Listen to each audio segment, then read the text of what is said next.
Y'all just watched the video. Yeah. Where one guy yells, "Repeat after me, I'm bored," and they all do it in unison. The creepiest thing is one guy doesn't like these people for whatever reason and says, "Respect our privacy and our guidelines." None of those people have any idea what's going on. Mm-hmm. They don't know who the people are that they're mad at. The people they're mad at aren't even saying or doing anything. According to there's a longer video. The woman says that they entered the encampment and one guy was wearing a Star of David, and that's when he started yelling at them. Well, it's like the horror movie Slither, where literally they are on a hive mind, but it shows you that all we have to do is very peacefully go after that person in charge, and the rest they won't know what to do. And furthermore, actually, it kind of gives me sort of hope for the future. Like, people are always like, "Scott, why are you focused on voter registration? Why are you doing what you do?" It's because it's about who plants the seed first. That's all it is I think the majority of people, and I mean this respectfully, can be swayed.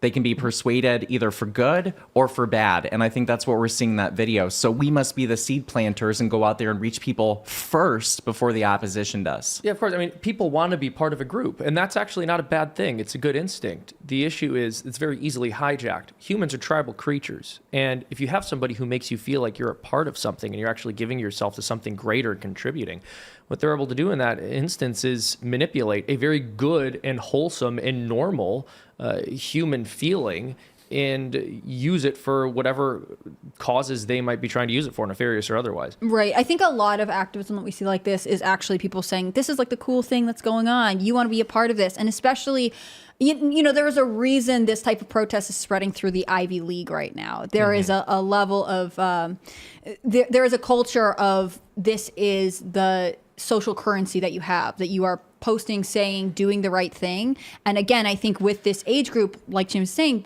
they want to be a part of something. They want to have a community. When your community is feeding you bad information, when your community is teaching you to act in a way that is actually not for the betterment of everyone around you, it's very easy for students to fall into that trap. Yeah, well, and like people speaking in unison or chanting in unison, it can be a very beautiful thing if it's for a good cause. Obviously, like I talk about it all the time. Get your bingo cards out. I'm Catholic. We pray. We chant. No, I know.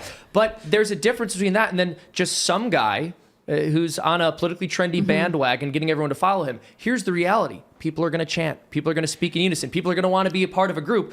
The question is, are you going to be part of like an age-old group with beautiful, timeless values, or are you just going to jump on whatever bandwagon you're told to jump onto? This is cult versus religion. Yeah, this that's is part of it. moral traditions versus some guy telling everyone what to do. Yeah. Peter Boghossian, James Lindsay, Helen Pluckrose, they're the ones that did the Sokol Squared hoax, where they submitted those goofy leftist versions of academic papers where they like reworded Mein Kampf into feminism. And But Peter and James had been talking for a time back then about how this is a non-theistic religion.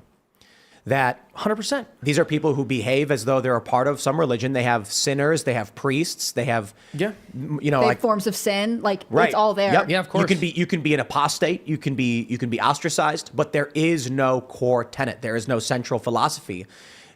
They end up absorbing postmodernist philosophies to a certain degree, but it's very obvious that, a lot of people define woke as like postmodernist thought. It's not correct. And you can see that in the hypocrisy taking shape